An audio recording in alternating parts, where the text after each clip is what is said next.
In 2005, a serial killer mailed a single floppy disk to a television station. He thought it was untraceable. He was wrong. And that one mistake ended a 31-year manhunt in just 10 days.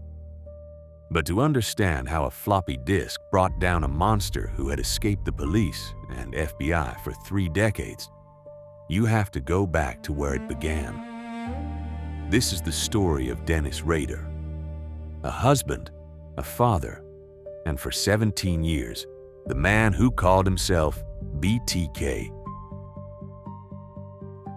Wichita was the largest city in Kansas, home to nearly 250,000 people. In one quiet neighborhood, the morning began like any other. That was where the Otero family lived.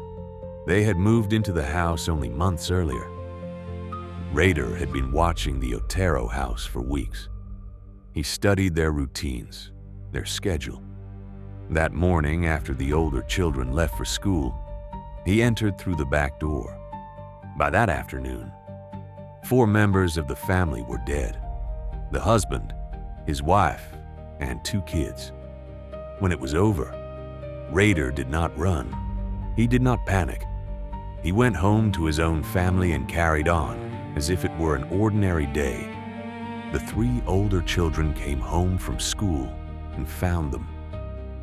3 months later, he struck again.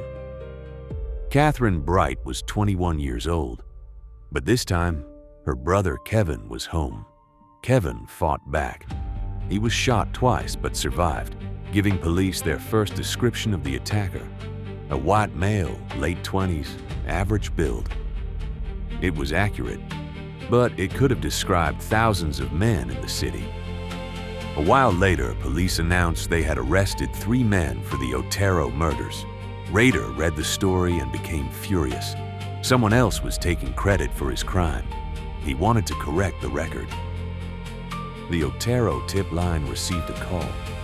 The caller directed police to a textbook inside the Wichita Public Library. Between the pages was a letter claiming responsibility for the murders, with details only the killer could know. It was signed with 3 initials: BTK. Bind, torture, kill. He named himself. He created his own legend. And then he began a correspondence with the city of Wichita that would last for decades. He sent poems, puzzles, and letters to newspapers, television stations, and police. In one letter, he asked how many people he had to kill before he received national attention. And while those letters circulated inside police briefing rooms, Dennis Rader was living in plain sight. He installed home security systems across Wichita. He knew which homes had alarms because he had put them there himself. While he was working, his crimes continued. He targeted Shirley Vian. He followed her 5-year-old son home from school, forced his way inside, and locked the children in the bathroom. They heard everything. They saw nothing. And they survived only because a telephone rang somewhere in the house, causing Rader to flee. 9 months later, he murdered Nancy Fox. Before she came home, he cut her phone line and waited inside.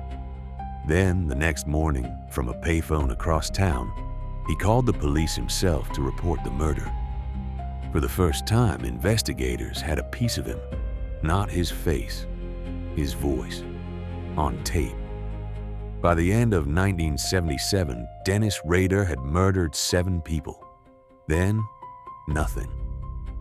The letters stopped. The killings stopped. BTK vanished. Wichita police built a task force. They chased hundreds of suspects. They brought in the FBI. Every lead died. But the thing that would finally catch him wasn't a detective or a witness. It was a piece of technology that barely existed yet, and it was already waiting. He was raising 2 children. He was installing alarm systems in homes across the city. The silence wasn't mercy. It was patience. In 1985, he killed again Maureen Hedge, who lived 6 doors from his own home. In 1986, he murdered Vicky Wagerla while her 2-year-old son was in the house. For 18 years, police wrongly suspected her husband. And in 1991, one last time, he murdered Dolores Davis, his 10th known victim. Then, again, silence. 13 more years passed. Then, in 2004, the Wichita Eagle published a story marking 30 years since the Otero murders and wondered in print whether BTK was dead or gone. Dennis Rader read every word, and he decided to remind Wichita that he was still out there. Packages began appearing across the city, sent to police, newspapers, and television stations. A word puzzle, a stolen driver's license. He was showing them souvenirs. He told investigators later why he came back. He was, in his own words, kind of bored. But this time, the police had something they never had in the 1970s: modern forensic science. They had preserved DNA from the crime scenes, and they had time on their side. Then, in January 2005, Rader made the mistake that ended everything. He asked the police a question in a note left inside a cereal box. Could he communicate with a floppy disk, he asked, and not be traced to a computer? The police had a choice. They lied. A coded reply appeared in the classified ads. Rex, it will be okay, meaning, yes, the floppy disk is safe. Send it. Rader believed a floppy disk was clever, old enough to avoid modern tracking. He was 30 years behind and he had no idea. In February 2005, a padded envelope arrived at a Wichita television station. Inside was a purple floppy disk. It went straight to the police cybercrime unit, to Detective Randy Stone. He loaded it into a forensic program. Within minutes, everything changed. Rader had deleted the files on the disk, but deleting a file does not truly destroy it. It only removes the computer's signpost to where the file is stored.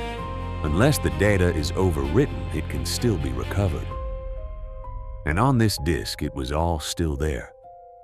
Inside the recovered file, Stone found metadata, hidden information saved automatically inside a document. The file was an agenda for a church council meeting, and the hidden data contained 2 lines. Last modified by Dennis. Organization, Christ Lutheran Church. One internet search led police to Christ Lutheran Church in Park City, Kansas. And on the church website, listed as president of the Congregation Council, was one name: Dennis Rader.